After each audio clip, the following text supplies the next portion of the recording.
already. So Battlefield Hardline has always been probably my favorite Battlefield game. Being someone who played Call of Duty traditionally more than Battlefield, I always found this game to be a lot easier to play for me because it was a lot more, foot soldier orientated rather than vehicle orientated like the rest of the games. I also kind of like this game's theme being a cops and robber game, and to be honest, this is one of the only actual FPS games where you can actually play as a cop versus a robber that's actually just based around those two elements, which is kind of sad because I feel like it's a really good idea for a multiplayer shooter game. It's just the sad thing is that most companies don't have the resources to do it. So happily, Battlefield was able to do this. This game did get, some bad reviews. However, I still appreciate this game for what it is and is still one of my favorite games, probably of all time, to be honest, especially when it comes to PvP FPS games. Now, I wanted to replay this game in 2025 for really no reason. I just kind of felt like I had to go back to it. And me being a platinum hunter now these days, normally I wasn't used to really care about trophies back in the old days when I played games. I kind of just played them. Now I kind of have a more appreciation for games. And if there's something I really like, I want to 100% it and get its platinum trophy. So I went back to do Battlefield Hardline. Now, I've heard that this game doesn't have much players and it's kind of dead. However, it still has a small community. And within that community, I was able to actually get this game's platinum. Now, this game has some hard trophies. Not gonna lie, I will highlight them here. There's a big handful of multiplayer trophies. There's about 4, I believe. But don't get it twisted. These 4 trophies are extremely difficult nowadays. Back then, probably not as much, but because there's not many players and there's not many servers, it's a lot harder to do. However, I, with my gaming skills, was able to actually get it done. And in this video, I'll showcase the entire game pretty much and the journey of the Platinum Trophy in the year 2025. Okay, so my journey started with playing the campaign, obviously. I feel like most people would play the campaign for one playthrough before, dropping into multiplayer, and then obviously the hardest difficulty because, you can't do that. You have to play the game normally before you can actually unlock it. But either way, I'm going to try to keep it spoiler-free, mainly because I didn't actually record the entire gameplay for the entire campaign. I felt like it was too much work. And also, at the time, I kind of didn't think of making this a video, and I only wanted to now because I found out that it's actually really difficult to get this game platinum now these days because of, the whole multiplayer server stuff. So, I'll just, provide all the achievements and stuff that pop for doing the general missions. But pretty much, this game's campaign rides around you playing as a cop, and he pretty much gets screwed over by a corrupt cop, and then you kill said corrupt cop. That's pretty much the entire story. Obviously, there's more to it than just that, but that's pretty much the big idea for it, essentially. Yeah. Okay, so now I will be able to showcase all of the trophy pops from the story mode completion.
So after I finished the main story, it was time for me to hop onto the multiplayer mode.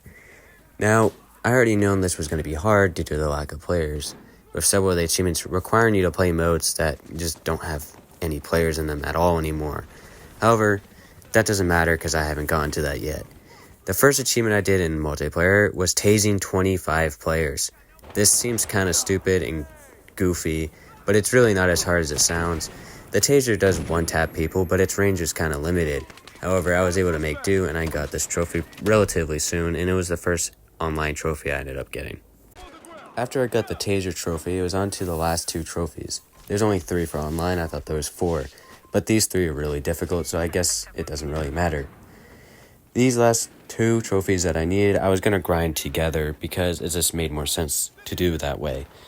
The first trophy I needed to do was Men's in the Hood, which requires 25 kills with the MAC-10 and 25 kills with the double barrel.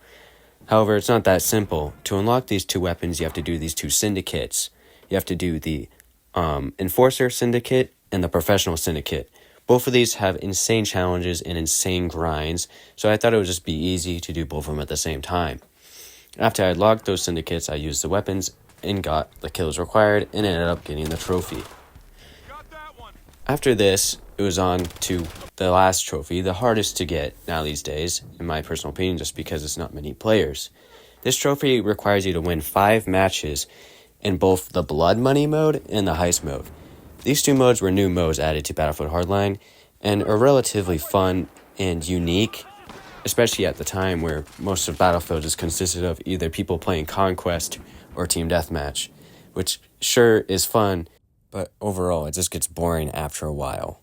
And it's weird because instead of people playing Blood Money or Heist now these days, they just play Conquest on the city map the entire day. Or just, play Conquest on the bank job map. And it's kind of sad because it's kind of just boring. And the modes are just not that fun, to be honest. But either way, it seems to not really matter.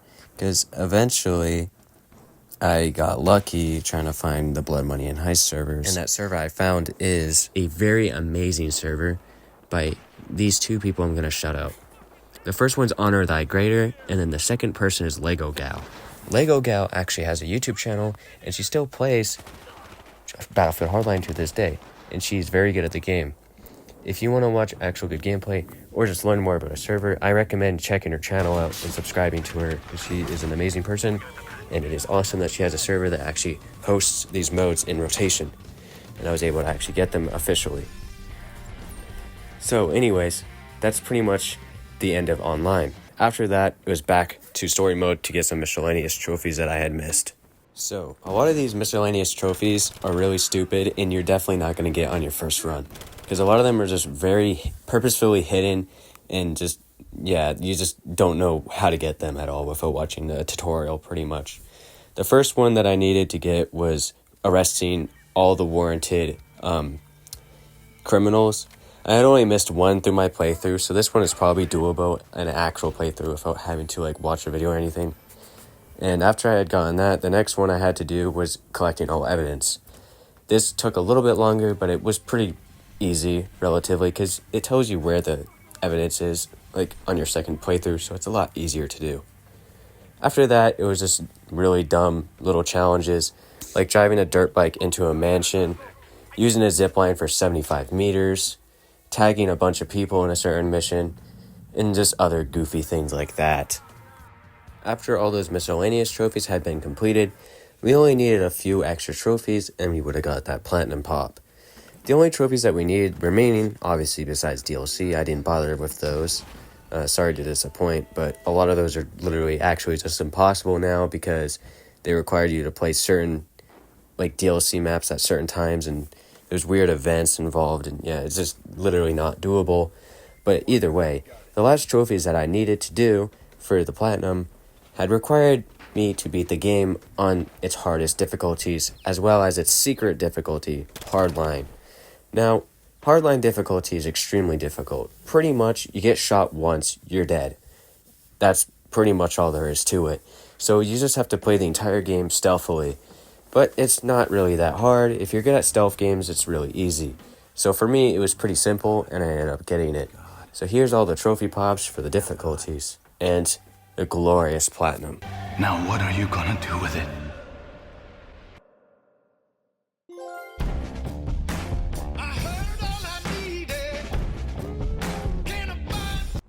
Okay, so overall, was this platinum hard or easy?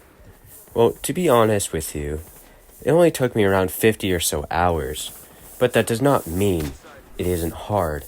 This game is definitely hard to get a platinum on, and if you're not really good at multiplayer FPS games, I definitely don't recommend trying it, because the online mode is just full with the game's sweats now these days, and you're never going to actually get into a casual match. It is just not possible.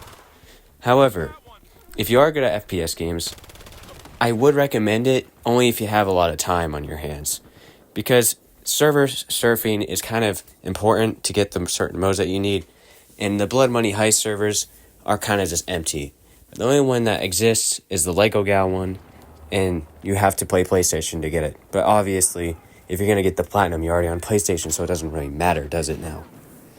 So yeah, if you have a lot of time on your hands, and if you can actually get into legogals server at the proper timing to play the heist and blood money modes, I guess I would recommend it to you.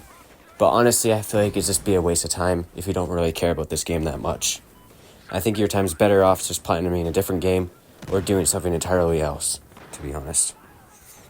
Overall, the difficulty that I'd rank this game for the platinum nowadays, at least, is probably 8 to 9 out of 10 difficulty. This game really put me through hell, and I raged a few times. And I really got mad at my teammates because you can't carry your team in a Battlefield game. It's just not how it fundamentally works. This is not Call of Duty. You can't just carry your entire team. But either way, I would still just say it's probably an 8 out of 10 difficulty because I've definitely played harder games than platinumed harder games in my time span of my platinumed games, I guess. Kind of say platinum a lot there, but either way, I'd give it an 8 out of 10. And I suppose this is the end of the video, so thanks for watching. Time to play that outro. We await your return, warrior.